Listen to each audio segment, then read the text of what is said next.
mornings, and number 2, advertising finishing at 6, so that we can actually be out of the place in the pub by about 5:45, so that even people who've got away and get a train or something, have generally still got at least half an hour, because most people tend to add an extra half hour on in their own head for safety, to actually give them time to come and have that social bit. In other words, I don't fuck off like certain other trainers. No. As Grant was saying, if anyone wants to ring me up at any point or email me, clarify something that you've seen on the DVDs, or that you see that we covered today, or you have an odd experience with something, you just want to like reassurance, email me. Not going to cost you now, and I will answer as best that I can based on the information you can give me. Just because that's what I'm like. Okay. I don't know what's the foil thing makes sense to everyone. Yeah, it is a pretty cool way of convincing people. Now, from a TV show point of view, I am going to show you some more inductions in this final section. What we're going to do in the next hour and a half is I'll show you some more inductions. The point is, I can show you like 50 million inductions. But hopefully by now you're starting to get the idea that there's certain commonalities or reasons why they work. Bloody hope so, because it's predominantly falling into place. But I will show you a few more. However, the discs that I've given you, I've got others on, and I mean video training wise, to show you, if you so desire. Why you need any more, God only knows. The key is that essentially the person believes you've convinced them, job done really. All the other bits are just convinced along the way. But if you feel that you want to learn some really funky stuff that's not on there, as I say, just find myself it. There is a 2-disc, 8-hour DVD training set that sells for 50 quid on the website. You can have it today for 20. There is, for those people, if there is anyone that's thinking of doing this at stage hypnosis or street hypnosis, there are laws to abide by. These will involve you getting the correct insurance. These will involve you abiding by health and safety rules, which means you need proper written risk assessments. To get a proper risk assessment written, you can look yourself on the internet, and it will cost you at least 150 quid, which is why this normally sells for nearly 150 quid. It is the written risk assessment for a stage hypnotist written by a qualified health and safety officer who also happens to be a hypnotist. There's no one more qualified to write it. You alter it with your details. It tells you where to get the correct insurance for £125 a year for stage and street hypnosis that covers you anywhere in Europe. It's a bloody bargain, frankly, at that price. However, today you can have it for a tenner. Anyone who's into the cold reading stuff, fortune telling, past life regression, Darren Brownlee type psychic magic, this will teach you by way of videos, audios, and PDF training files. All you'll ever need to know, so you don't need to spend another penny. Normally 77 quid, today you can have it for a tenner. Oh, what do I do? I'll tell you what I'll do. You can have one of each of them and the DVDs of the 8 hours of rapid induction training. One of all 3 of them, 20 quid a lot. Simple as. They'll be their friend who wants them at the end of the day. It's irrelevant to certain individuals because we've come to even bigger package deals where you're getting even more important stuff. That's it from the sales point. Right, some people, especially on TV, will combine, whether you see it on screen or not, magic or mind reading, Darren Brown being a good example, with this psychology. We'll call it this psychology or these techniques. So that the trick can be used as a way of, if you like, hypnotising. Because we've already hopefully by now understood that a moment of confusion or disorientation can be the ideal moment to go sleep and get them into a sort of trance type state. Hopefully you've also now realised that just getting someone to think internally, especially if they're thinking internally with their eyes closed, is arguably disassociating them from everyday reality, so it is sort of a feeling of something's changed. Breathing in through the nose and out through the mouth. You've seen me and heard me getting you to do that a lot, because it does give a slight lightheadedness and disorientation with the eyes closed. And you can, for example, involve magic tricks as an induction. Teach you one of them. Where do we get up to? Use more, so it's Alan. You're not saying that. Give Alan a round of applause. Excellent. This is not victimisation in any way. way, shape or form. What I'd like you to do, Alan, I'm just going to give them a bit of a shuffle like that. I'd like you to touch a card tonight, it'd be good. Today, just touch one, take it out. Show everyone. Tell me when you've done that, yeah? Have you done that? Yeah. Okay, fantastic, you've done that. So, what I'd like you to do now is take the rest of the deck off me. Place your card that you chose anywhere face down in that deck, obviously, so I couldn't know where it is or what it is. Yeah. Give the cards a bit of a shuffle so I couldn't possibly know where or what your card is. And tell me when you've done that. You're a professional. Oh, good. Yeah. Can I turn around? Yeah. So there's no way I can know what your card is or where it is in that deck. There's no way also because you shuffle it. It's not like I can look and go, I look to the bottom card, so your card must be next to it or anything like that. All I can really do is take a wild guess of what your card may be, and that's what I'm going to do. I've decided on one. I've decided on one card. Don't tell me what your card was yet, but if it's right, tell me, is that your card? Not only did I find your card, Alan, I turned it into an entirely different one. Are you right or left-handed, Alan? Just place your right hand down, okay? Put your left hand on top. That's the wrong card. Tell me, what was your card? Seven of clubs. Seven of clubs. Just close your eyes and just imagine, and I'm not touching, everyone can confirm that. Just imagine if it was possible now to go inside your hands and paint that card from being the ace of, I forget what it was, diamonds or hearts, and turn it into the seven of clubs. Imagine what that would feel like. It'd be a bit strange, wouldn't it? It's not like not really possible that that could happen right now. It would be really, really strange, wouldn't it? And if that was to occur, do you feel that it would be slightly amazing and strange, yeah? Open your eyes now. Lift your hand up. Go out again, turn over the card. See what it is? Seven of clubs. And slip, slip, slip, deeper, deeper, deeper, deeper, deeper. Eyes remain closed at all times, unless I say otherwise. But for now, 1, 2, 3, you want to make up? Thank you very much indeed. Give her a round of applause. It does feel a bit strange, doesn't it? Yeah. Now, I'm going to teach you how to do that. There are loads of, shall we say, magic techniques that can be turned into hypnotic inductions on the mentalism magic disciplines, per se. But to teach how I did that one, basically I shuffled the cards and I just looked at the bottom card, King of Hearts, so I just pull it off so I know it's on top of the deck.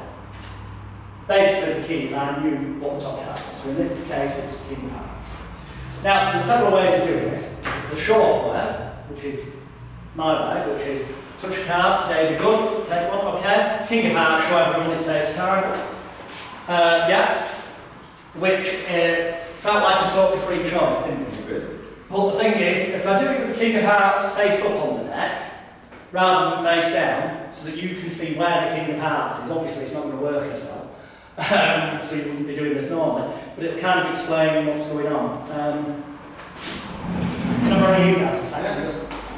It'll explain what's going on. So, it's on top and it's face down, right? We're going to do it face up to give it away. This is the magician's point of view. So I cut the cards, so it's somewhere near the middle, but I know it's there. And I come in and I go, I'd like you to take a card.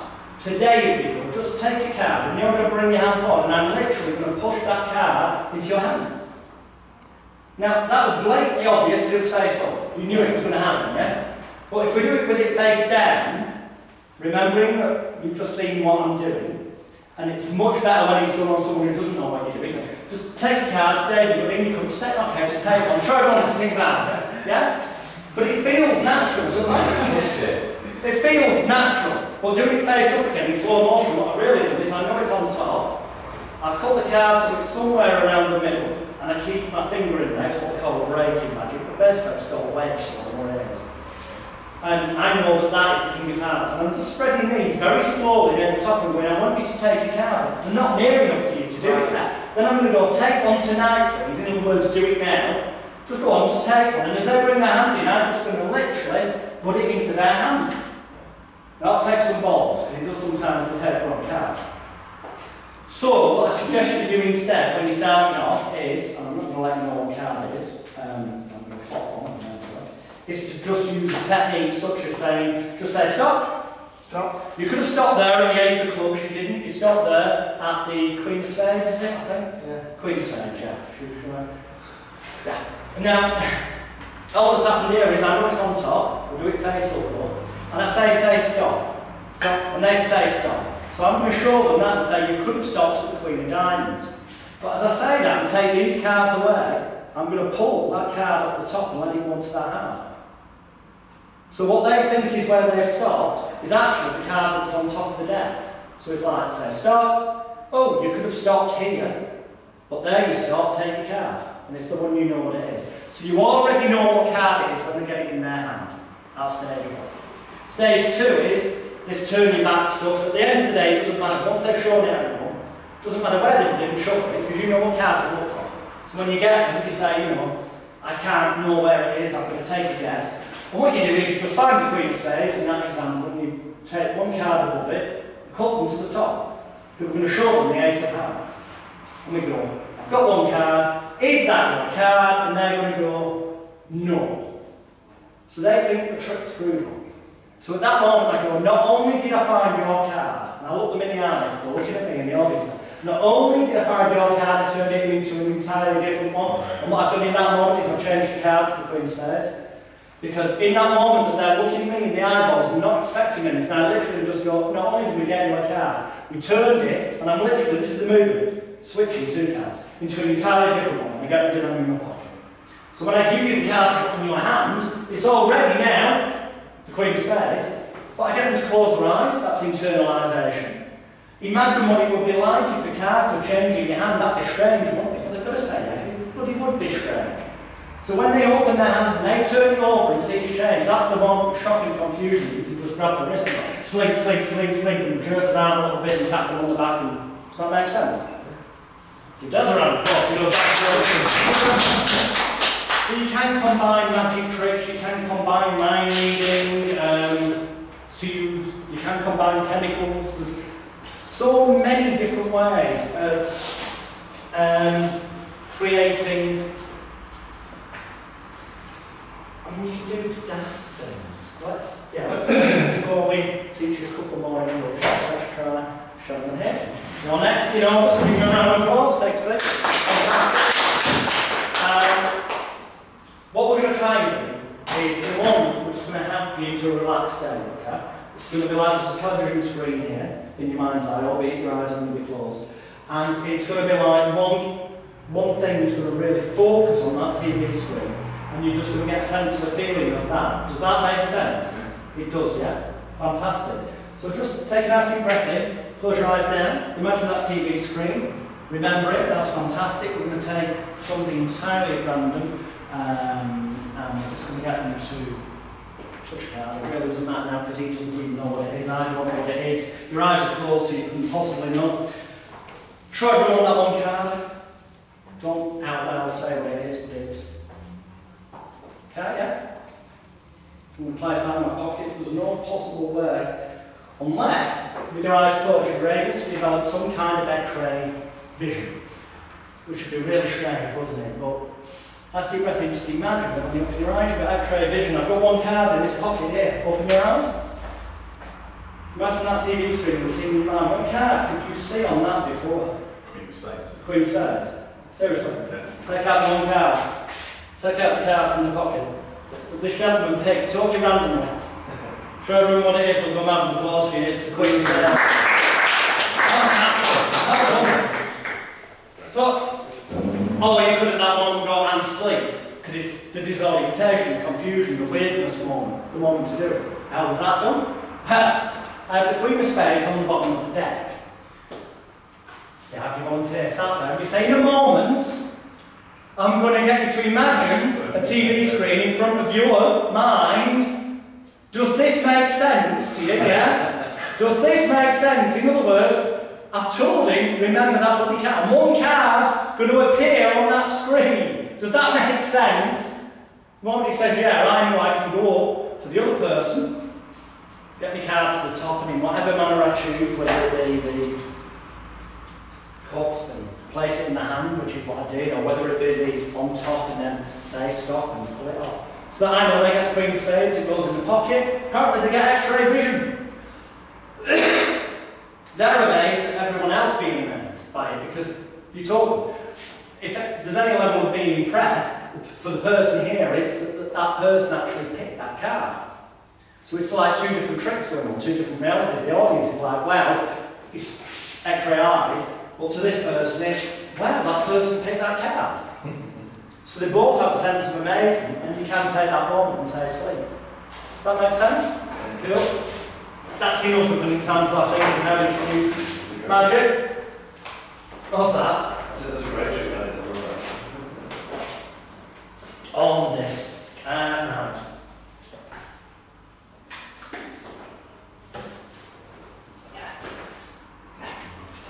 Two more induction examples.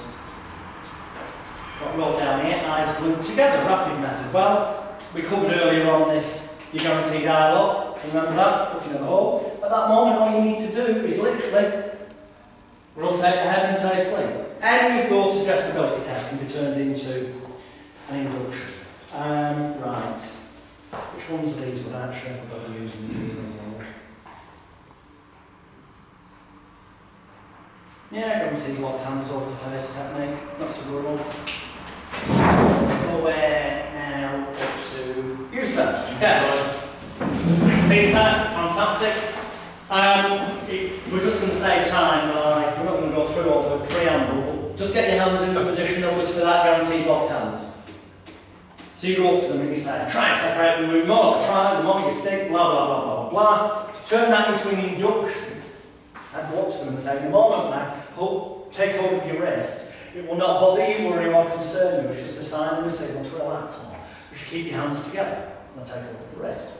And so just keep staring at your eyes, and I lift your arms up a bit so it's sort of a bit more unnatural. And then when I lower it down, it's a bit like reassuring. And I do that, and I say, take a nice deep breath in, and then upwards, and out, and out. So I'm going to count backwards from 3 to 1. On the count of 1, if you concentrate, I'm sure you will, you'll find that your eyes, if they're not already closed by then, it will just be easier to close your eyes. So on 3, you stare at the back of your hands. So lower them down, it's just a sign and signal to help you relax more completely.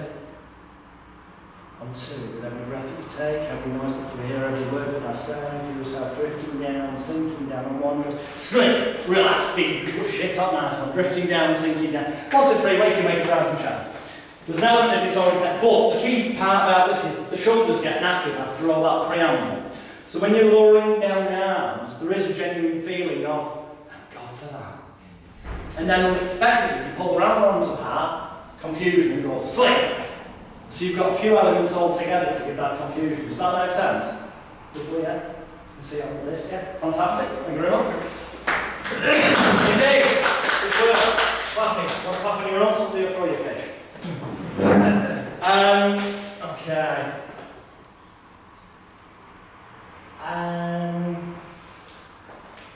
What is that? Seat down shake induction. Right, I'm going to give you two examples that are ideal for when somebody says they've been hypnotised before. Anyone in the audience been hypnotised before? So if you get a volunteer up who's been hypnotised before, you know you don't need to go through all that conditioning stuff that we talked about, because it's already in there. You just need to trigger it off again to give them a gentle reminder. In which case it may go something like this. That answer? Thank you. So, you may have got them to put their hands up in the audience, but you're still going to double check when you get on stage. And you go, is there anyone on stage who's ever been hypnotised before and not go some hands or whatever? So we've decided to pick on Grant. We don't go on Grant at that point. But if we go, oh, fantastic. What's your name, sir? That's me, Grant. When you were hypnotised before in the past, was it by a professional hypnotist like myself? It was fantastic. And when you were hypnotised, I take it you remember your eyes closed, you had your head forward onto your chest and just kind of relaxing, yeah? Brilliant. And can I just ask you, have I got your permission today, Grant, to use a really fast form of hypnosis to help you re-enter that state that you felt before and you know exactly what it feels like? Brilliant. In that case, take a nice deep breath in. And just sleep, deeper, you go, when you go into your deep and stuff, which we'll come to next. Right. Another option would be, you've been hypnotised before. Oh right, was it a professional hypnotist? hypnotist like myself? Fantastic. And you know that when you were hypnotised, your eyes closed, you had your head forward onto your chest. It was just nice and relaxing, yeah? And would it be okay today, Graham, to use a really fast form of hypnosis just to help you re-enter that state that you know? In that case, look at the tip of my fingers, take a nice deep breath in, and sleep! Deeper, deeper, whatever. Okay. Now, the reason these are going to work is for one reason alone. They've been hypnotised before, and also the phrasing of the questions. The questions were, number one, you've been hypnotised before, so you know that's stage one. Was it a professional hypnotist, and physically I do this, like myself? They've got two choices. They either go, no, it wasn't, in which case they're saying you're better than the hypnotist who hypnotised them before, or they go, yes, it was, in which case they're saying you're as good as the hypnotist who did it before. Either way puts them in a state of mind that's correct for this. We then remind them, we go, you remember, don't you, putting them on the spot, you remember, don't you, that when you hypnotise, your eyes closed, your head falls forward onto your chest, and it's just kind of relaxing. The moment they say yes, they're basically saying, yes, I'll close my eyes when you say sleep. And then thirdly, so do I have your permission today to use a really fast form of hypnosis to help you re-enter that state that you know what it feels like? The moment they say yes, they're essentially saying, yes, I will do what you say. So all you really need to say is sleep.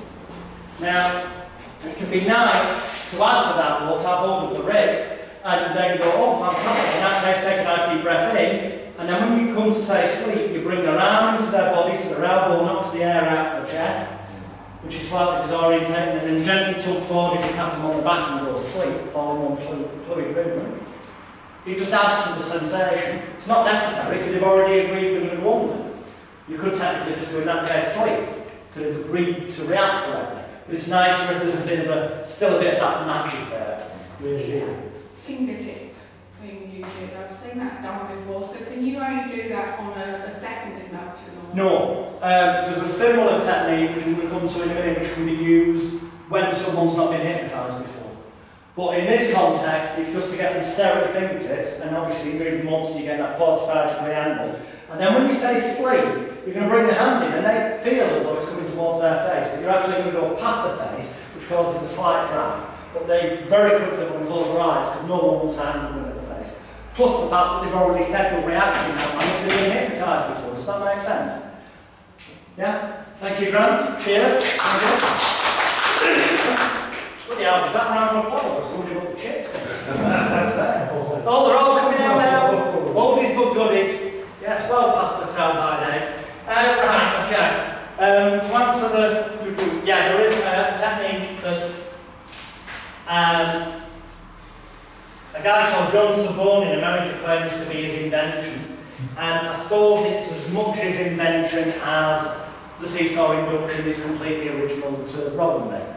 It's made up of elements of other things. I'll show you what the butterfly induction is now. When I have done, then I'll teach you another technique very similar, and you might notice the very strange similarities of a technique that, frankly, I was teaching before John Sabone was doing horses. And it wasn't my idea, it was Delaval's idea. We taught it in a book from the early 50s. You know, there isn't really anything. I was just wondering, because I've seen videos of that American fella doing the technique, and I just wondered whether they'd seen people. Come and take a seat. Give her a round of applause. No, because there's another element to that, there's another element of confusion and stuff going on. With this particular version, trying to think the best way to do it. Yeah. What's your name? Helen. Nice to meet you, Helen. Okay, what I want you to do is just stare at my fingertips, okay? Whatever I do, take a nice deep breath in and out. In and out. In and out. In and out. In and out. In and out. In and out. In and out. In and out. In and out. In and out. Sleep. Deeper, deeper, deeper, deeper, deeper, deeper. The deeper you go, the better you feel. And I'll lift your right arm up, it will not bother you, worry or concern you in any way. Just notice it's time and a signal to drift down, sink down, deeper, deeper, deeper, deeper you go. 1, 2, 3. Wait till you make your rise and shine. You go. That's what you saw on YouTube. And it does feel a bit weird, doesn't it? Yeah, no, I just felt like he'd probably done it before because it was the way that the people were sat in a specific. Before the film is done, you will have said, sit there, feet together. But it doesn't really matter that much. What it is, the key thing is, you're going to do there's too much going on for the brain to compute. So, on the one level I've got one of the hands, and I'm going to start wiggling this around, up and down, side to side, so it's getting loose. On the other hand, I'm getting to stare at my little tips of the fingers, and I'm sort of imagining a box. So it's sort of up to the top of the box, just down below the nose, to the side, down, left, right, and this is now just getting really weird on the eyes. At the same time, this is going on, and then suddenly, at the same time as you're pulling the arm, and you pull the arm back, you say sleep, and go into the hand tap on the back, rather than drifting down, sinking down. Wait, does that make sense? A round of applause. Now, I mean, I know that's the technique you use, Graham. Yeah. Well, you certainly did at Dewsbury. Yeah, I mean, I always try to treat each induction to the person, but as a suggestibility test, and Alex showed it there, I will always ask the person, and it's just for confusion, saying which portion's from his hand, just to make them think, and then wobble that hand. And by wobbling the hand, I can test how resistant that person is anyway. And then let that drop, and then, yeah. I mean, I love the handshake induction, but I think the more inductions you've got, the better. Do you know about the tapping on the back? Is that when you sort of literally telling them well done after they've gone? Essentially, in a non-verbal manner, it's like, well done, you're doing this well. You are using your powers of intelligence, imagination, and concentration effectively. Now, some books will explain that as being a non-verbal reassurance that helps deepen the trance. I prefer to think of it as well done, pat on the back, praising their ego, making them more compliant to continue. And then anything, because we've covered suggestibility tests, hopefully they make sense. We've covered inductions, but I'm going to show you two more because I want you to see the, shall we say, lineage of the butterfly induction. Well, part of it is, you know that hand wave, fingers and then sleep. That goes back to the early 50s, probably before that. The other element of that, the handshake induction we did earlier in the day. All it is putting the two together. Is that really new? Is it? I don't know, I'm not going to get into that debate. The point is, when you see a new wonderful technique come out, don't fall into the trap of spending money on learning it. All you're going to learn is what I've already taught you. Because they will not be honest enough to tell you the reasons why the fucking things work. Because they want to keep selling you products and an illusion and a dream. I'm giving you the building blocks so you can look at other techniques you see on YouTube and step back and go, if I do what they just did and say what they just said, it will work, and this is why, because you'll understand why it worked. Don't fall into the trap of spending more and more money like so many people do. Seriously. Okay, let's see,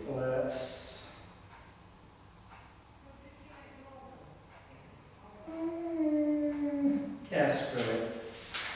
Let's do that one. I'm not going to tell you the name of this one in advance, otherwise it was too much away. That's something we often do. We are at the elms, we've jumped, we've gone around the room, so we're back to Steve. You see we're out of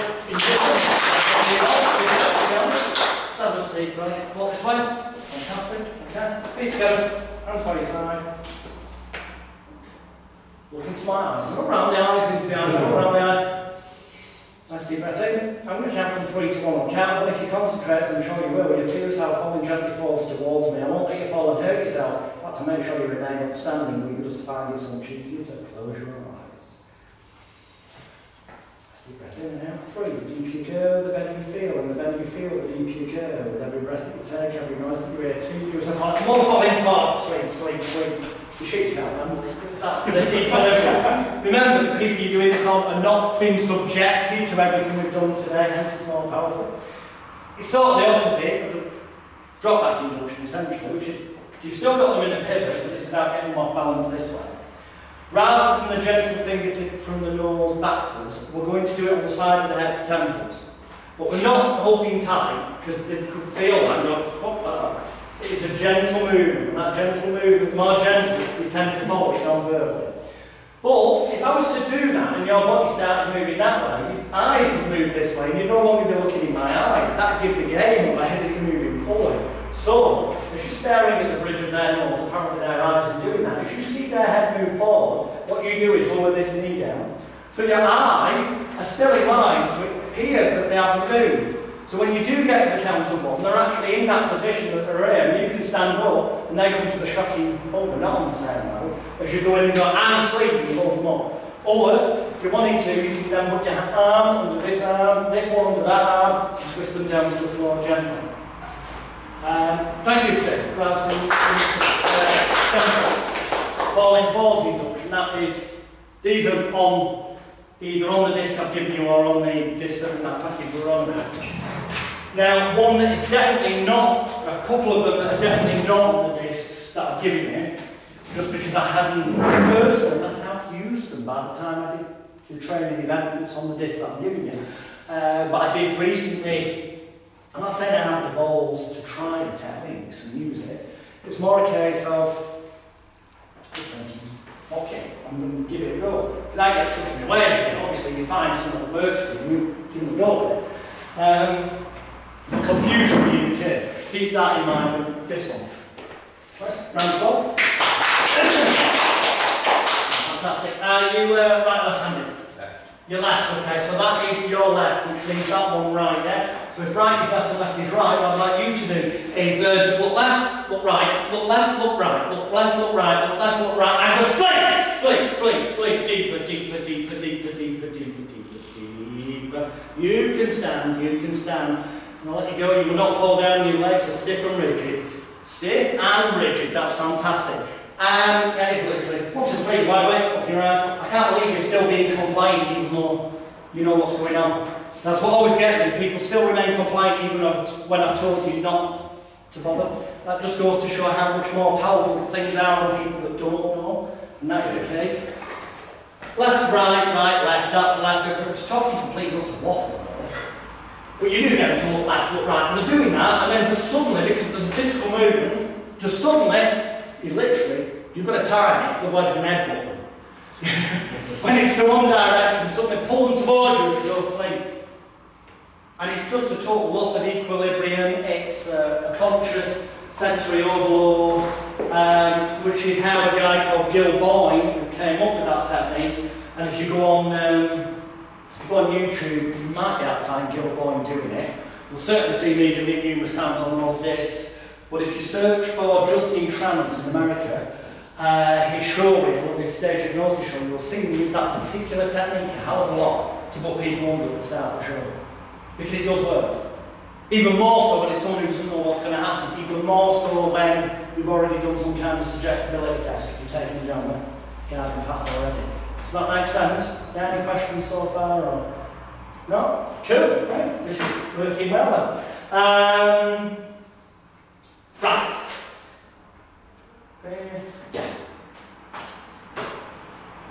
We're back. That's again. You've done round of applause. These are just sort of slight variations on things. The variations can sometimes be useful if you get an older person who looks like they're a bit fragile. They might not be fragile, but to the audience it could look a bit like you don't give a shit if you go up to someone like, senior citizen and throw them on the floor. It might be better to do something that looks a lot more gentler. So occasionally, a bit of common sense comes into this as well. And that's where something like the finger staring induction can work, which is to say, fantastic, what's your name? Dance, that's a dance. Well, actually, you stare at the tip of my finger there, fantastic. I'm going to count backwards from 3 down to 1 on the count of 1. And what you would do, look around to us. Tell them, just don't cross your hands, put your hands on your lap. But that's defensive, you want sort of submission. And if ideally, generally speaking, is actually turn them palm upwards. There's a conditioned response of that's exposing yourself. I don't mean but I mean making yourself open and vulnerable. So physically now there's going to be a physiological chemical release change in the body, arguably. So you say, stare at the fingertip here. I'm going to count from 3 to 1. As I count backwards from 3 down to 1. On the count of 1, if you concentrate, recognise this phrase, if you concentrate, as I'm sure you will, use your powers of intelligence, imagination, concentration effectively, then you'll find that by the count of 1, if your eyes have not already closed, then that is the time to close them. Because on 3, with every breath that you take, Every noise that you hear, every word that I say, every thought that you think, it's all the little muscles in your eyes start to get so heavy and so tight. You keep your eyes on my fingertip at all times, following with your head. 2. The deeper you go, the better you feel. And the better you feel, the deeper you go. And 1, just close your eyes, shifting down, sinking down, drifting. By the way, it doesn't really have much choice. Physically, you've timed it, so by the time you get to the count of 1, the fingertips down here. What you're hoping is, which is more likely to happen on people who don't know what's going on, is that when you start off here at the 45-degree angle, you're starting to strain the muscles a little bit. Although I do have to say, when you got to about here, I could feel a change in me, even though I'm purposely fighting it. Even more, this is the paradox of all this, and I can't put this into words. That's why I've been using you all separately. So hopefully you've had some kind of experiential feeling that even though you know what's going on, it's a bit, there's something weird. Yeah.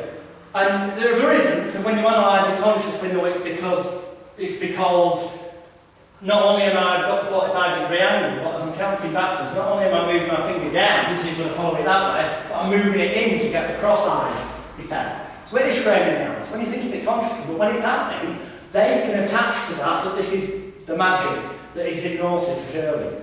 And then it's just a case of timing it so as you bring your finger in, to knock the eyes up, and bring it down, that you don't say sleep until you get to 1. Now, here's the head's already full, so you want to gently tap it forward, say sleep. But you've already said before that if they've not already closed their eyes, then on the count of 1 is the time to close their eyes. You've already told them what to do and when to do it. But because you're phrasing it, if you've not already closed your eyes, it gives the implication that many people close their eyes before then. So quite often you'll find they will, if they're really suggestive. But if not, they will close them on 1 because they're compliant. Because you've already done your stuff that leads up to it before. Does that make sense? Good, thank you. Cheers.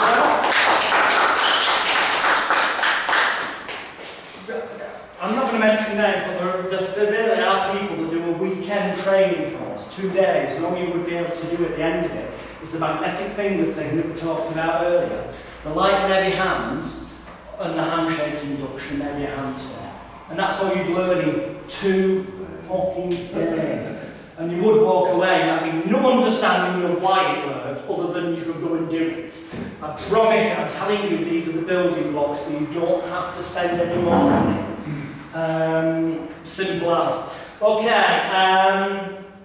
the arm spin method. Yeah, okay. Plenty of time, I need to tell you about deepness, ab reactions, and how to awaken people. Obviously, before we finish, we want to do some bits missing. Where did we get? Were we right all the way back to the beginning? Good show, round of applause. I'm using myself now, you say. Fantastic. Just take a seat. You would like that. Good for the camera. Good. You know the Octan's version that we did earlier, where it is down to just the knuckles touching. Get in that position. That's an ideal position to take this from. So I go up to the person and I go, fantastic. Try to separate hands. The more you try, the more it's sticking. Aha! Great, we'll leave a confidence at that point to say, brilliant. Just close your eyes, take a nice deep breath in, through your nose, and out through your mouth. In through your nose, then out through your mouth. In through your nose, and out through your mouth. And continue breathing deeply and regularly. In through your nose, then out through your mouth. I'm going to count from 3 to 1. On the count of 1, if you concentrate, I'm sure you will. You'll feel your eyes remain tight closed at all times, and you'll just drift into a lovely state of hypnosis. 3, the deeper you go, the better you feel. And the better you feel, the deeper you go. 2, with every breath that you take, every noise that you hear, every word that I say, and every thought that you think, just a sign and a signal to. Sleep! Sleep, sleep, sleep, sleep, sleep, sleep, sleep. Eyes remaining tight closed at all times unless I say otherwise. Waffle, waffle. That's the next stage. By the way, it's a bit of a shock, isn't it? And I was feeling breathing, like when you go to the dentist and make it it's feeling that through the breathing. Yeah, lightheadedness, dizziness, yeah. And then when I actually went down, like the hypno discs, it felt like there was some that coming towards me. Well, the eyes closed, you've got disorientation. Put your hands in that position, keep your eyes open. I say take a breath in, as they breathe in, I move the hands up. and a nice breath out. So I'm timing this in a rhythmic circular motion. In, out, breath. And I am counting back because I told them it's going to be from 3 to 1. But do you notice I did 3, all this waffle, 2, and all this shout. And when this would have been like 1 going down, rather than going down, I didn't even say 1, I just pull the hands apart, pull forward, and go and sleep. So there's another level of confusion. Where the hell did number 1 go? I didn't hear it. Must have been said, well, said you were going to do that. Oh, I must be in a different state of mind, I must be hypnotised. Because you missed something out that you were expecting. So there's another level of confusion. Does that make sense? It does feel a bit... I wasn't really listening to the numbers at all, because by the time Right. I got down and breathing, I was just feeling like 10 anyway. Joe, is it, you know? Okay. Give it a go. Thank you. No problem.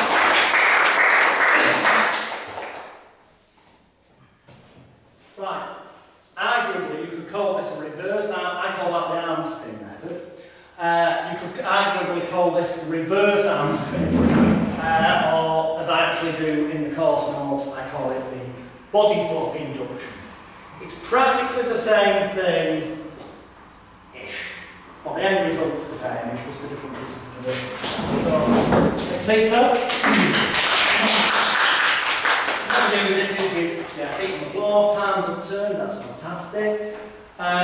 We're not going to spin around here, but what we are going to do is say, tilt your head well back. Recognise this from earlier, 45 degree. You see a lot of similarities when you analyse inductions online. Nice deep breath in through your nose, and out through your mouth. In through your nose, then out through your mouth. Continue breathing deeply and regularly in through your nose, and out through your mouth. I'm going to count backwards from 3 down to 1 on the count 1 if you concentrate, as I'm sure you will. You'll feel every nerve, fibre, tissue and muscle in your body from the tips of your toes to the tips of your fingers. Becoming so limp, so loose, so relaxed, so heavy, so tired. And on the count of 1, if you've not already closed your eyes, that will be the moment to close your eyes and keep them tightly closed unless I say otherwise. 3. The deeper you go, the better you feel, and the better you feel, the deeper you go. 2. Relaxing more with every breath that passes by, every thought that you think. And just sleep, sleep, sleep, sleep, sleep, sleep, sleep. Deeper, deeper, deeper, deeper. The deeper you go, the better you feel, and the better you feel, the deeper you go with every breath that you take.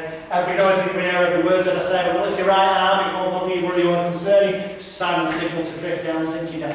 Everyone's been hypnotised, including you, Daz, whether you believe it or not. It comes down to what your perception of hypnosis is. Everyone in this room has been today. 1, 2, 3, you're wide awake, wake your rouse and chant. Thank you very much indeed, sir. Thank you, sir. And now we're on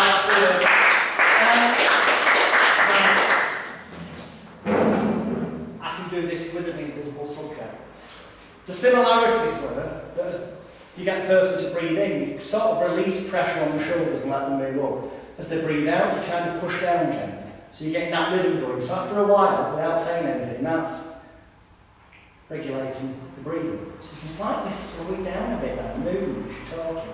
And they'll naturally slow down the breathing rhythm a little bit. Because that becomes a non-verbal suggestion. So they slow down the breathing a bit, which is a bit like, why has that happened? You've told them you'll count backwards from 3 to 1. You've told them what's going to happen when it's going to happen, e.g. that by the count of 1 they'll have closed their eyes, but if they haven't, 1 is the time to close their eyes and keep them closed. And they're expecting on the count of 1 you just to say sleep or something.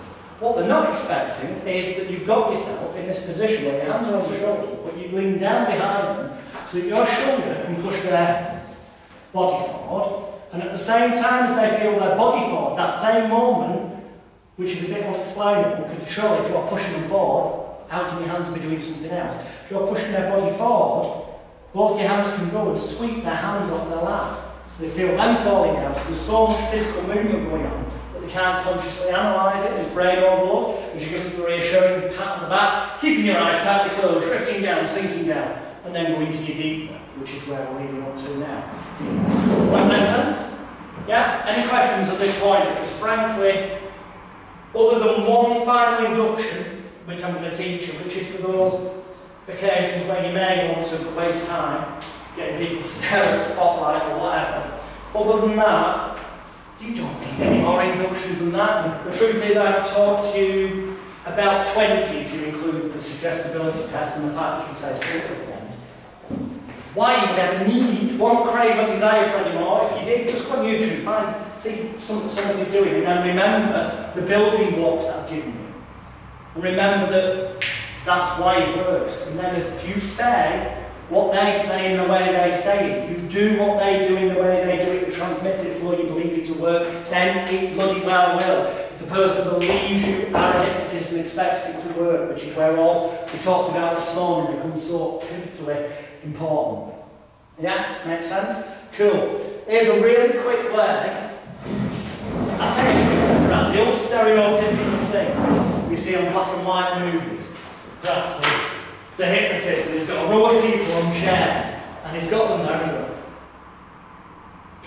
look at one of the spotlights up there, and if you stare at the light, it's almost statistic. It's moving in towards you and out away from you, and it's starting to tie the muscles around your eyes, and they waffle shit for 5, 10, 15 minutes. But eventually, some of the people go through sheer boredom, or thinking that's what I should do, or through sheer suggestion. Now you can do that, and it will work. It's going to tie their eyes out. You've got the neck thing coming into play, you've got the 45-degree eye thing, you've got the lights on the eyes, you've got all that in your favour. But it is excruciatingly boring. There's a much quicker way of doing it. I can't really give this away, but this is one of my most closely guarded secrets of apparently being so ridiculously quick on stage. Grant and also Steve, please. I would do it anyway. You could do this on a row of 12 people on stage all at once, and what you would do is something like this. You all sit there in your chairs, fantastic, palms upturned on your laps. What I want each and every one of you to do on the stage is tilt your head back, you go along the line, tilt your head back, and just pick a spot on the ceiling or one of the lights, keep staring at that. And I'm only going to be talking to you directly if I tap you on the shoulder or indicate otherwise. Otherwise, the sound of my voice merely serves as a sign and a signal to help you relax more completely. And then some arty-farty relaxation music can come on in the background. Diddly-diddly-diddly-dee. I thought, well, that's more sort of weird Irish, you know. Well, you know, Jean-Michel Jarre, Oxygen, somewhat relaxing. And to give the atmosphere and the lights made in slightly as the staring at the spotlights. But ultimately then, when you want to, you're going to go across this row, 12 people, and apparently knock them out as quickly as this. Because what you're going to do is put the microphone in your pockets, the audience don't hear what you're saying, you're going to go,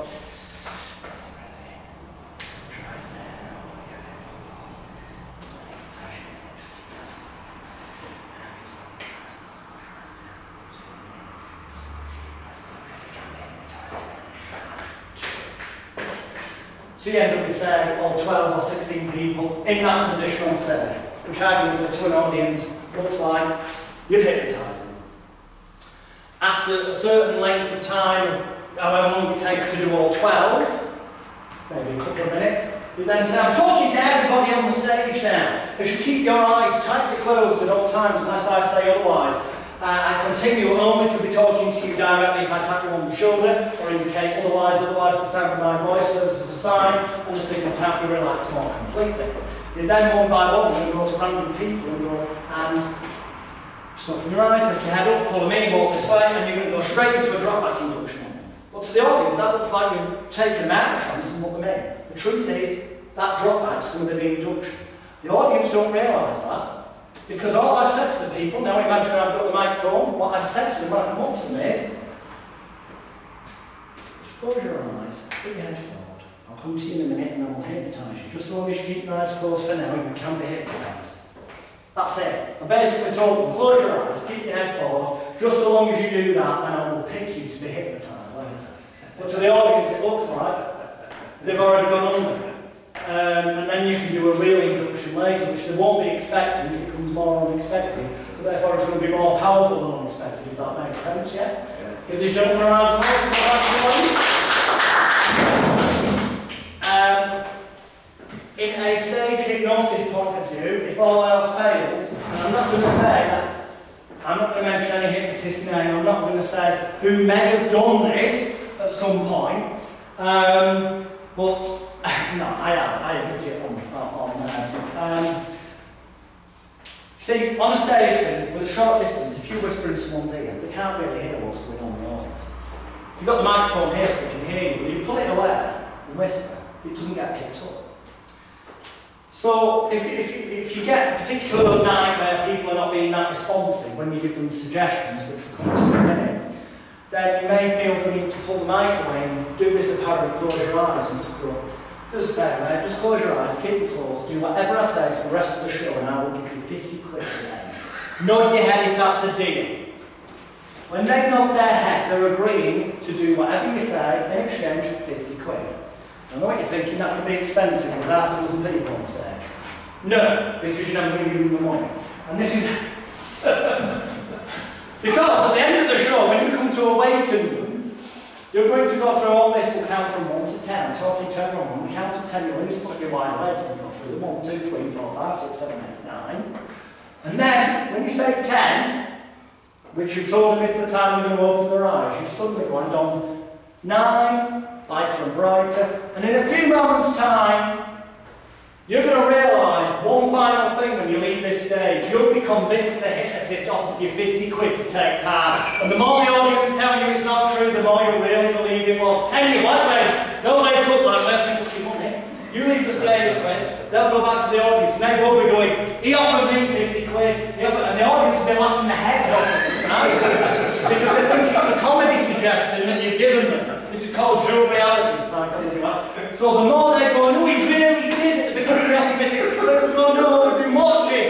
And that's going to anger them. You know the irony of it is, there'll come a point and start to doubt themselves and think, perhaps actually was it. 400 people in an audience can't be wrong. And the audience will end up hypnotised them into the belief they were hypnotised when really they're just playing on to the motive of wanting to get 50 quid, which you're never going to give them anyway. And the story goes that Robert Halpin used to do that at Glasgow Pavilion. Quite regularly on some bad nights, apparently, so I'm told. And it is actually mentioned in Darren Brown's book as well. Tricks of the mind. So you should have more than enough techniques to get them compliant. So, we've done the opening, we've done the suggestibility test, or convince us, call them what you will, we've done the inductions. Your next bit now is deepness. Then you've got the suggestions, or on stage that would be the routines, or in therapy it would be the therapy, because that's the bit where you've got them in the state of mind. And then at the end of it, you're going to give them the post-hypnotic, which you've been using throughout the show. Anytime you say, when I say sleep, you can close your eyes again, or when you wake up, you can do X, Y, Z, that is what class is post-hypnotic. And you can all awaken.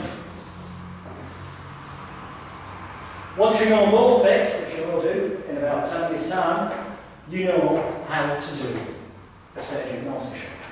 The only thing stopping you will be the correct advertising, balls of steel, and the ability to talk complete and utter crap and improvise at the drop of a hat and make it up as you go along, which is essentially the biggest thing of all.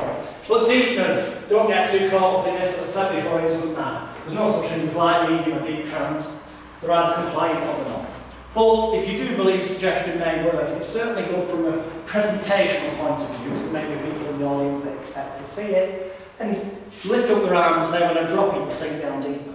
But you can be certain they're going to drop it because you're going to use the finger flick technique we talked about earlier. I have a question which I think ties in with you. Okay. Sometimes you hear stories of stage hypnotists that have hypnotised people on stage and they've brought them out, let them out into the street, and then the people pull them back to sleep again and put them into a trance again. What is all that about? 99% of the time, complete utter bollocks. Not there a few times. You will. It's a classic urban myth, and the odd time that it does happen is purely a completely incompetent hypnotist who does not walk them properly. Which, that's not going to happen to you when you do what I'm going to tell you when we get to the point of awakening. Basically, an incompetent hypnotist, and I'm not going to mention names, but there is one in particular that I think you're already referring to potentially, that, yeah, it's all over the internet, that they did let somebody go outside so that anyone else who said sleep, they'd just drop like a sack of shit onto the concrete and they weren't there to keep an eye on them. It's not too difficult to type into Google illegal street hypnosis and find out who I'm referring to. If you should want to. So, or you deepen can be the tap on the back. Every time I tap you on the back, it just serves as a silent signal to relax more. Or it can be that you do a different rapid induction on everyone on the stage, and then you say, I'm talking to everybody on the stage. As you lie there or sit there with your eyes tight closed, I'm going to count backwards from 10 down to 1. And I'd like you to imagine in your mind's eye, it's almost as if there's a lovely, relaxing, calm, safe and secure staircase of relaxation. And on each count backwards from 10 down to 1, it's like you're going down another 10 levels of relaxation. The rest I think you can work out from there, or there are examples on the disc. Now, regarding deepness, hypnosis, suggestions, my rule of thumb is this. When you're putting somebody to sleep, or deepening the thing, remember the phrase, you put the baby down to sleep. So, the numbers go backwards, they go down. And whenever you're waking somebody up, you're getting them up in the morning, so awakening is more effective when you count the numbers upwards. So it's always 1, 2, 3, you're wide awake, 4. Start the light, nice deep breath in, I'm going to count backwards from 3 down to 1, or in a deep breath, I'm going to count backwards from 10 down to 1, because there's an inbuilt suggestion of backwards being down to sleep, and there's an inbuilt suggestion of upwards being awake. I can't believe how many so-called stage hypnotists and therapists do it the other way around. What the heck's that all now? Or they do both bits the same. I psychologically want people to experience it and think of it as hypnosis being different than being awake. That's the illusion we're creating. So if it's different, you've got to go about what you say and do differently, logically. So to put them under, numbers backwards, to wake them up, numbers upwards. Does that make sense? That's my general rule of thumb. So, suggestions. All suggestions, or commands rather, for routines. Therapy is completely different. That's a different seminar entirely. We go through things, it's a lot different from therapy. The getting them under is practically the same, but the actual doing work to stop people smoking, help them lose weight, and all this is totally over there. So let's just concentrate on the stage, which is what this is about. They need to know what to do, when to do it, and in some cases, how to do it.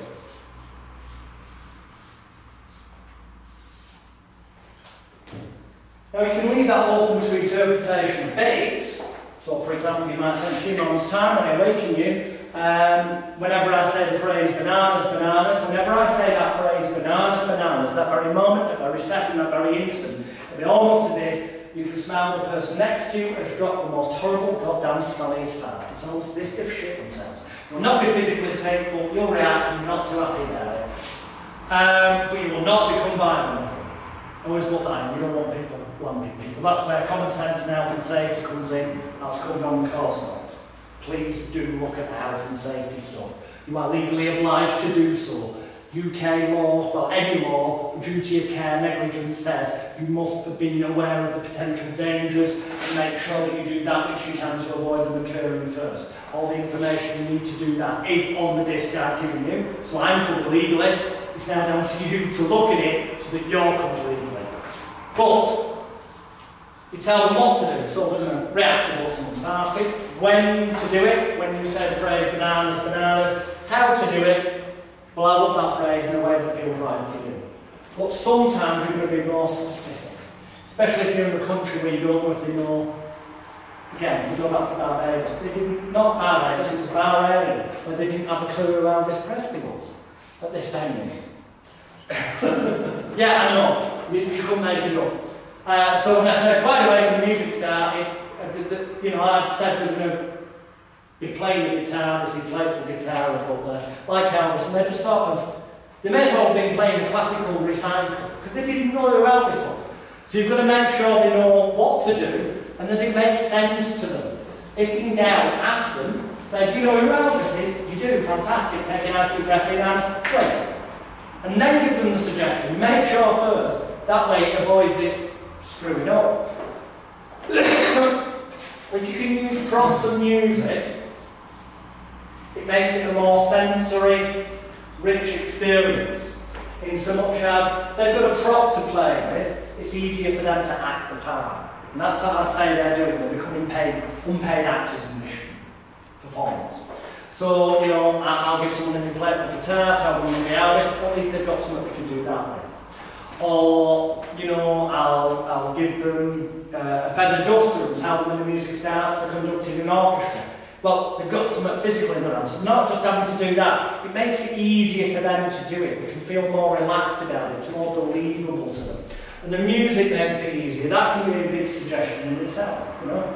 You're not going to wake someone up and say you're going to be Elvis and play Madonna. It's common sense. You know, if you say to someone when you wake up in a few months' time, when you hear this piece of music, so you know what piece of music it is that they need to react to and when to do it. Whenever you hear that piece of music, you play a snippet of the, for example, Birdie song. And then you say, whenever you hear that in this room, and only in this room here tonight, very key phrase, health and safety, when you hear it in this room, and only in this room here tonight, it'll be almost as if you're a chicken line trying to lay a square egg, and you'll be flapping your wings, and so you've told them they've got to flap the wings, square egg, almost as if they're constipated. So the phrase constipated is logically going to get them to do something so it's funny to the audience. The less words you can use that give as much of a description as possible, the better. So, there's an old sketch where you make somebody forget number 7 and count the fingers and go 1, 2, 3, 4, 5, 6, 8, 9, 10, 11. And then you might ask them a question. Snow White on there, how many dwarves? And they go, 6, 8, and it gets a laugh. There's an example of a good suggestion, short, sweet, but it covers all bases, is to say that in a few moments' time when I awaken you, you'll no longer be able to count, say, or think the number 7. It's as if the number 7 no longer exists for you in any way. So it's covered all bases. It's about thinking ahead what you want to achieve. The lazy man's way to success with that is obviously to look at as many DVDs of stage hypnotists, see what they do, and NLP would call it model the techniques. In other words, if you do what they do in the way they do it, you say what they say in the way that they say it, then it will work for you. And that brings me back eloquently, because that pretty much covers all I need to say about suggestions, props and music. I'm going to come back right to the beginning, so at the end you're going to be at the start. Yes, I'm purposely confusing you. Okay, I practice what I preach. So suggestions, routines, well, that'll be where your therapy will go, but that's an entirely different event. You then want to give them the post-hypnotic before the end of the show. Well, you've already done that. In therapy, post-hypnotic is that you're definitely leaving here. Everything I've said to you is going to grow stronger every day. And when you listen to the backup CD I give you, and you listen to it every other day for the next 28 days, it's going to be as effective as if I was there in the room with you. Now, for stage hypnosis, your first post-hypnotic major ones at the beginning. You've done your convincer, you've done your induction, your deepener, you've got them with their eyes closed, and you say, I'm talking to you, it's a tap on the shoulder, or I'm talking to all the men on stage, or I'm talking to all the women, or I'm talking to everybody. You make it clear, so there's no misunderstanding who you're talking to. As I talk to you all, I want you to realise that from this moment forward, the very moment, the very second, the very instant I say sleep, I'll get your clicker, sleep, that very moment, that very second, that very instant, you'll just instantly allow your eyes to close, allow your heavy head to fall forward onto your chest, and you'll allow yourself to re-enter this state. Except each and every time you do it will be 100 times deeper, more relaxing and enjoyable for you. And for the rest of this evening, whenever I give you a suggestion and say wide awake, then and only then you'll instantly be wide awake and you'll have an overwhelming desire to do almost everything I've said. So if I say it's hot, to you it'll be 100 times hotter. If I say it's cold, it'll be 100 times colder. Nod your head if you understand. When they nod their head, they're basically agreeing they've understood how to act for the rest of the show. And all you're really doing with stage hypnosis after that point is telling them what to do when their eyes are closed, and then get them to open their eyes and do it. And you're telling them every step of the way what to do, but the audience find it impressive because they think you've got some kind of power over them.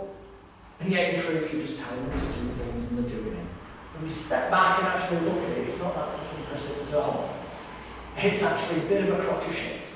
But it's a crock of shit that's only been living for the past 20 odd years. And lots of other people. And it only works because people don't know what's going on behind the scenes. That's the key bit. So actually you post-hypnotic at the start of the show, at the end of the show, the post-hypnotic, if you like, is more a case of cancelling everything out.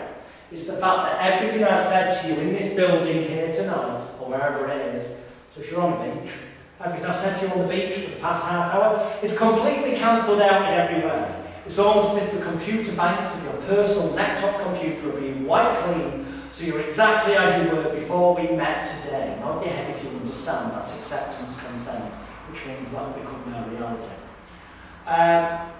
Because otherwise, in theory, you could be driving home and Alex Presley comes on the radio and car crash, not good. In theory, if they're that suggestible and screwed up in the head, it could happen.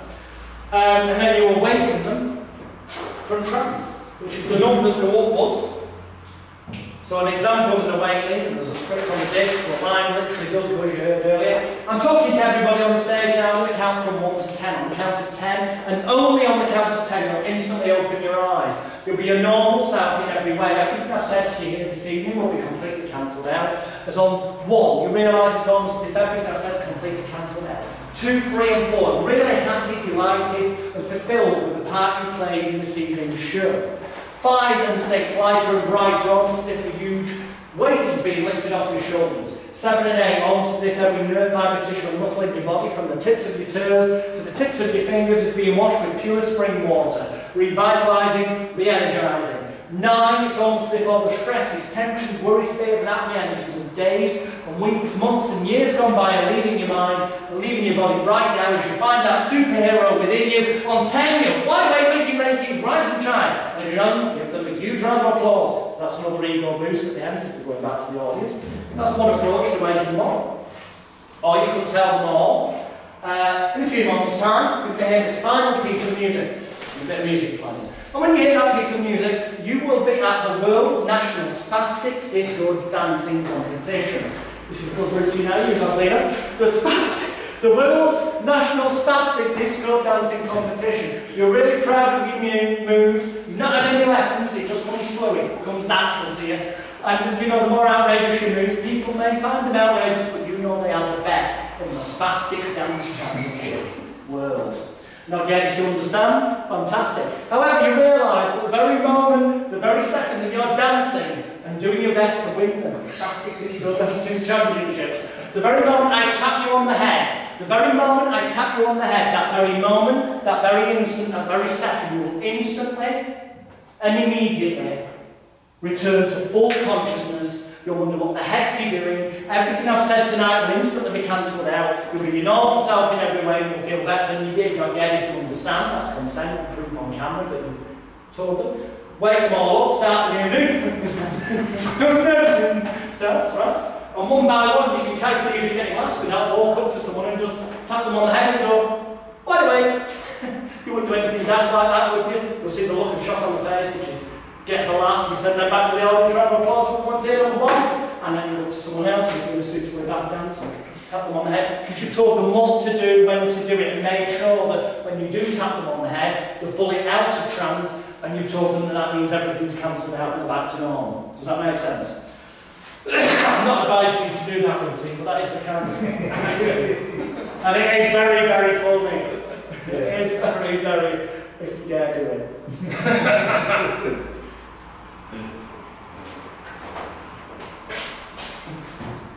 Okay, so you know how to write them off, essentially. One key thing now, I want to mention, as much as I'm going to leave it to you to decide if you want, or rather, need, well, in law you're required to, but if you've, your responsibility to find out the laws, licensing and insurance stuff, there is a cheap affordable solution to that I mentioned earlier. Speak to me as we finish. But the one thing that I feel it would be very remiss of me not to mention is abreactions, which is basically just a word for an abnormal reaction, something unexpected occurring. So you might say to somebody, I'm asleep, and they go, whatever, and then suddenly they start crying and go, whatever. Something that wasn't expected. That's an abreaction. How do you deal with them? Pretty much general rule of thumb number 1, reassure the person and tell them Whatever's in your mind now is just drifting away, coming back to full consciousness. In other words, reverse anything you said prior to that. In other words, wake them up. Unless they've already gone into trance. If this is after you've hypnotised someone, then they start reacting, then tell them, I'm going to shake you by the hand, everything you're thinking about is going to disappear, you'll feel better than you did do earlier, and you'll be able to drift down back into a calm, safe and secure place. It's all about basically focusing them on the positive. Does that make sense? It really is. Very rare you're going to get that on stage, very rare. More likely to happen with straight hypnosis and therapy. Just because it's a weird environment as opposed to an advertised stage show where the only other thing that may be a major concern is what happens if you get a sleeper. I.e. comes to the end of the show and he says, everyone wide awake, and you're expecting everyone to open their eyes and someone's still sat there like that. Or snoring.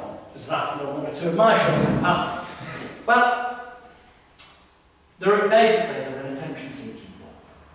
They just want more attention on themselves. It's good for the reading. Well, step one is to tell them that, you know, I'm going to count to 3, I'm just talking to you, so you're giving them more attention, which is what they want. I'm going to count from 1 to 3, on the count of 3, while you open your eyes, and everyone's going to give you a huge round of applause, because you've been such a wonderful subject, praising your ego. And you will open your eyes, because if you don't, you'll never be able to feel this good again. Just motivation. If that doesn't seem to work, then because they're sat here, when you count to 3, tap them on the shoulder, with the other hand, jab them in the back with the microphone.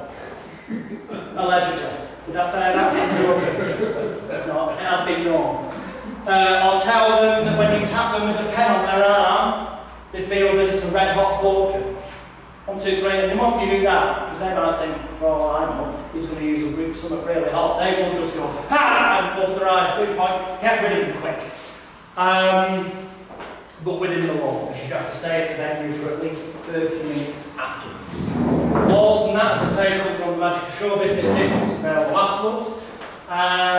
Essentially, you now know what you do. You know what to say, how to say it, which you can look at videos online to remind you of the disc that I've given you.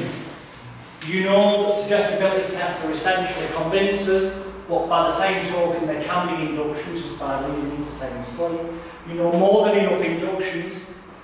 You know that magic tricks or chemicals can be used as a real convincer and believer, so they feel a genuine physical reality, as are those physical tricks in certain of those things where it is impossible to do something.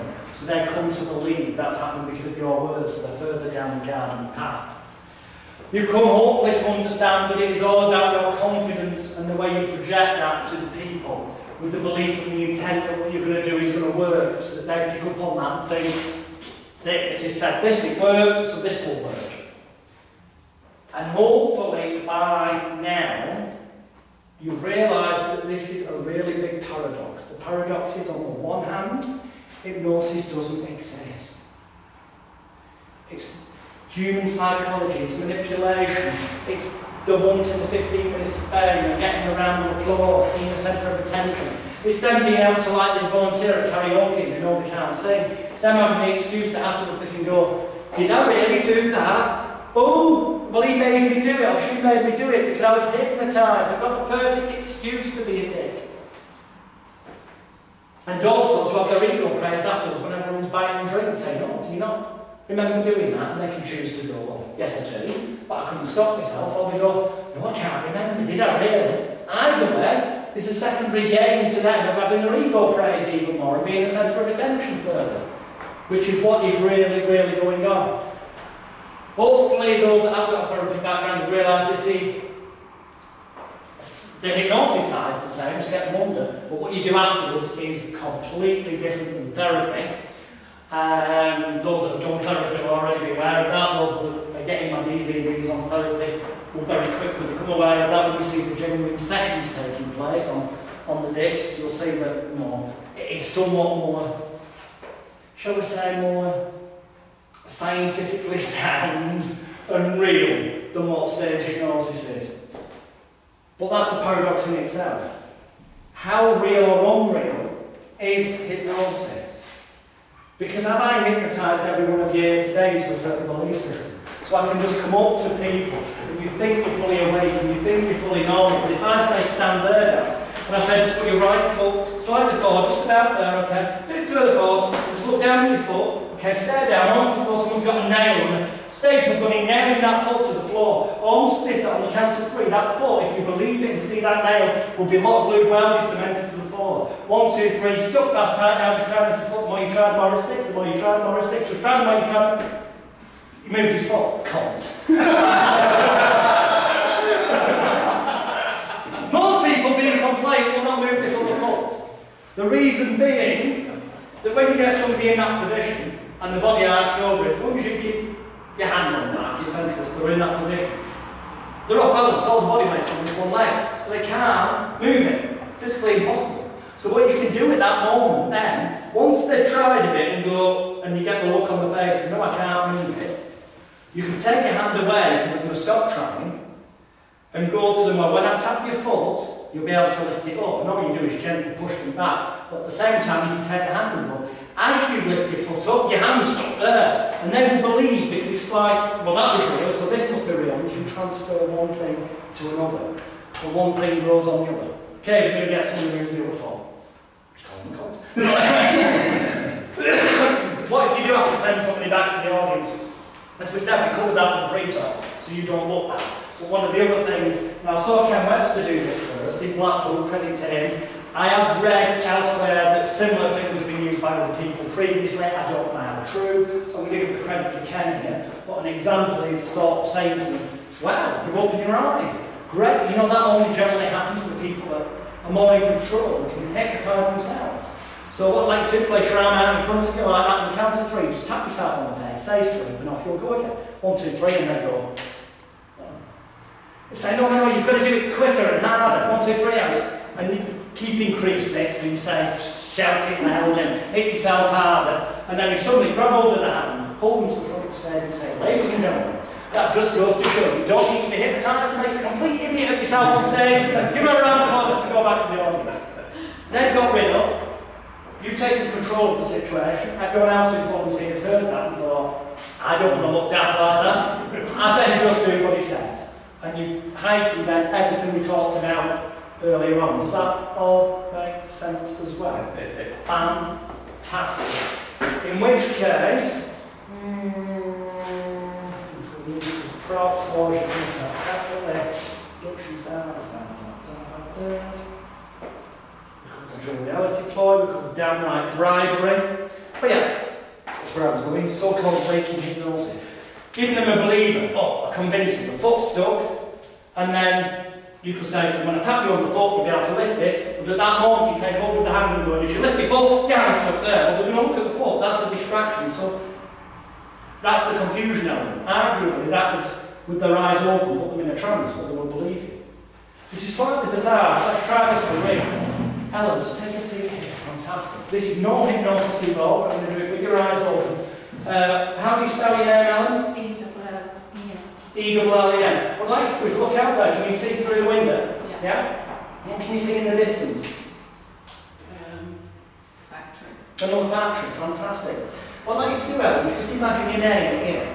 Okay, in front of your face. E-L-L-E-N. Yeah? Yeah. You can see it there almost. Yeah. What I want you to imagine is blowing that away from you, so you see it move forward, okay?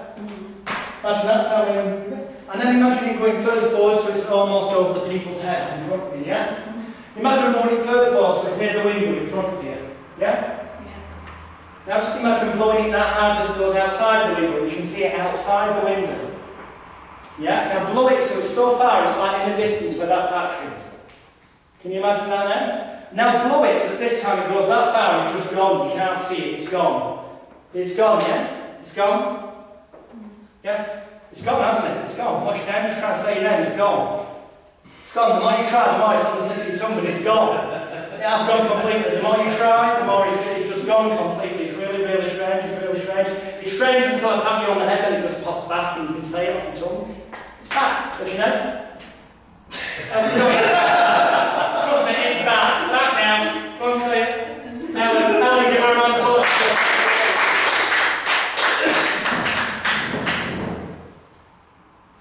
No formal trance. What we've essentially same as the Dave Alman guaranteed, well, sort of guaranteed hour. You know the one where we said close your eyes, imagine turning the lever, and when you know you've turned the lever off completely, prove to yourself that you've locked your eyes. We set up a similar thing. We've said to them, you blow it away. Tell me when you can see it there. Blow it further, tell me when you can see it there. Blow it further, tell me when you can see it there. And I'll say, blow it so far that this time when you blow it, it's gone. Slight voice tone range, which arguably raise even, which arguably is what we call an embedded command, subliminal suggestion that it's gone. But the point is, when they say it's gone, they visualise this as a reality. And what the mind visualises becomes its reality. Psychology teaches us this.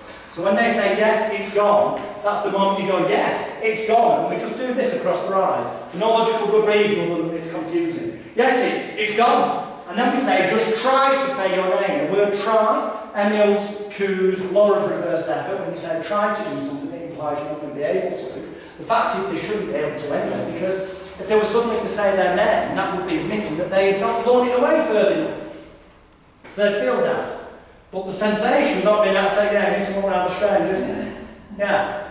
And yeah, if you do what I just did in the way I did it and say it in the way I said it, you will get the same kind of result. You can do that on somebody without any trance induction, without any suggestibility test. You can use that as your convincer before you go on. Maybe after you've done that, stick the foot to the floor. But using the technique you know is going to work. And then say, when I tap your foot, your hand will be stuck to your head, and tap the foot. And they're going to believe because of these things, and they're already into a pattern of doing stuff. And then if in any doubt about their suggestibility or not, before you say sleep, you might want to give them the foil ball and make sure it gets off, and then the moment they drop it, just go to sleep. You guarantee to have them in, because you've given them proof after proof after proof after reality. And it does feel pretty strange, doesn't it? Yeah? Does that make sense? Yeah? Fantastic. This is essentially, if I write back up the camera and we all go to the pole ball, make our way home safely, all as a group at once, because we don't set the fire alarm and bring the fire brigade here. The point where I shall finish up by saying the dish you've got do have everything we covered on today in one form or another, generally in text format. As I said, there are DVDs of demonstrations of everything. There is the laws for the insurance, the health and safety stuff. There is how to do cold reading, mentalism and all that. You can have the entire set for 20 quid. Don't worry if you've not got cash or do checks. I can also trust people and send them a PayPal invoice if they want to take them today. I have only got 4 bottles of the chemical with me, which means 20 quid. It will end up costing you more if you get it off Caldi Rum, but you can do. Anytime you want, you can order it off him. Those people have already arranged to get certain stuff. I've got them safely aside for you. I suppose this is the point where I said, any questions? Yes. Yes. Just a quick. Obviously, we've got people on stage. There's going to be somewhere you know that acting or and good stand up walk if they want to. But there'll be others where all the books that they say. You say eye movement. Forget all of those. It's bollocks. My belief is this. I know that every person on that stage that becomes compliant and does stuff could stand up at any point they want to and leave that stage. I know that. And if it happens, I'm just going to make them look an idiot so that the other people carry on doing it. But the chances are, as long as you've structured everything the way we've said, they won't. But some of them will. And when they do, you've just got to act like it's no big deal. Get rid of them, make them look daft, so you're in control like it hasn't bothered you. So that everyone else feels relaxed and thinks, I better carry on. Because actually none of them are hypnotised, they are all acting the part. It's just how good they are at acting it. Are they acting it that well that they convince you and you start to believe that you can actually hypnotise people? Oh God, you couldn't possibly, genuinely be able to walk up to people and hypnotise them, could you? That'd be strange. Or have I been doing that all day? That's for you to decide. And the more you screw your head up thinking about that, the more I just want you to draw back to everything that happened this morning. No, I haven't hypnotised anyone in the room, because there's no such thing as hypnosis. And yet, arguably, if you think back on today, I haven't just taught you how certain techniques work so that you're aware of them, but I have done at all times those things that I've told you will work upon you, consistently and prove them that they still work on you guys to maybe a slightly lesser degree with some of them, but still work when you're aware of them. So just remember, when someone's not aware of them, not expecting it, and there is true confusion, disorientation, what the hell's going on, unexpectedness, how much more powerful they actually are than when you know what you already do know, or did know, or come to know. It's more powerful when they don't know the tricks. Is that why when people that have, I think, when people have tried these things on friends or close relatives, as you're saying, then there's sort of, they knew which were before, blah, blah, blah. Because their close friends are expecting some kind of magical trance. Yeah. And as you say, really, in reality, it's just people going along with it. Yeah. And so, when you try it on close friends or close relatives, and they go like, it's not worked. That's why it's not working, because... Yeah. If you're really adamant you wanting to, shall we say, impress your family, then I would say go down the chemical hot foil route. Yeah. As the initial convincer, because that is going to make a shift in their head from, I knew them when they were a hypnotist who suggested something to me and I felt it. You need something really extreme. Generally speaking, it's about making your job as easy as possible when you're doing this for a living or for fun. You don't want to make it difficult. Of course you don't. What's the point in that? So sort of bringing this all back to the beginning, or back to where it was before lunch, yeah. I did that first show, and nobody went under. And I thought it was all just literally whisper in the rain, say play along. And it didn't work. Man, with fairness, I hadn't offered them 50 quid to play along. I just thought it would be nice. If I'd offered 50 quid, it would have worked. So I had to refund everyone. And I thought, oh dear. And that is when I got in contact with Delaware. Basically his parents, his grandparents, several generations were hypnotists. And because his family also had circus links, and the traditional circus cowbell circus families, he was willing to take a look at the video footage, as it was then, and tell me where I'd gone wrong. And I make no apologies for what I'm about to tell you. And remember, when I have done this, you may feel that overwhelming desire to put your hands together, because afterwards I know that when we go to the pub, or we all get downstairs together, I'm going to ring my daughter who's nearly 2, and she's going to go, Daddy, I'll show you the picture of that, she'll go, Daddy, were they a good audience? And I'll go, yeah. And she'll probably say, she doesn't know the difference between short and sad. To her it's just Daddy going earning pennies, and she'll go, did they clap and scream and laugh at all the right times? And I'll go, yeah. And she'll say, oh, were they like a really good audience? Did they all like stand up and clap at the end and all that stuff? And well, you won't want to disappoint that little girl, would you? On a serious note, I'll leave you with this thought, and I make no apologies for it. Everything I've said today is completely true, if you want it to be. Everything I've said today is also a lie if you want it to be. Because at the end of the day, you're going to believe what you want to believe. But let me tell you this screwed up fact that is true. And this is in my autobiography, you can read it. When I went to Delavar's, he invited me down, and I went down and I sat there, and we're watching this video, and it's 2 o'clock in the afternoon. I know because I looked at the time, I knew what time I got to the train station. We got there, it was 2 in the afternoon. We're watching my video, and he's going to tell me what to do to become a hypnotist. And I actually get slightly upset by this, because it just screws my head up slightly, and on the other hand, I was dead and I'm in my career. The next thing I knew, it was 8:30 at night. It was telling me to open my eyes. I have no memory of those hours in between. And this is not a fucking joke. To this day, it does my fucking head in. So, does hypnosis exist, or did he drug the tin? I don't know. But here's the thing. Because that weird thing had happened to me, the next show I went and did, I felt that something had been done, And I went out and believed that I'd somehow been programmed to be a hypnotist and could go and do it and didn't give a shit. And you know what, it worked. So maybe he drugged the tick and just left me there for me. Maybe he did, I don't know. But it doesn't really matter. It set off a different way of thinking. And that is what you're doing. You're manipulating a situation to create a different reality, a different way of thinking to people. And that is then when you become a hypnotist, when you make up the shit on the spot. When you realise it doesn't matter, nothing ever goes wrong. It's about you and how you react to it. Reacting as though it always happens out there. Even if inside you're thinking, oh dear, what do I do next? You've got to react as though you're really not bothered by it. And when you do that, when over time you get to the point that you're not trembling big style inside, which believe me I was for a number of years with shows, and I was just like, fuck it.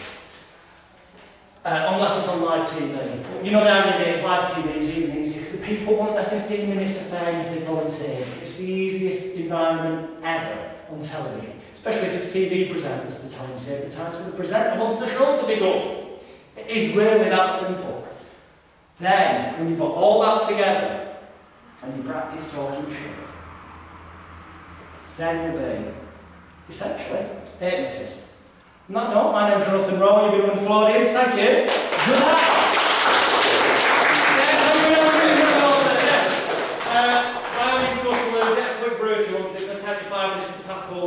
Before we can all get in safely without setting off alarms.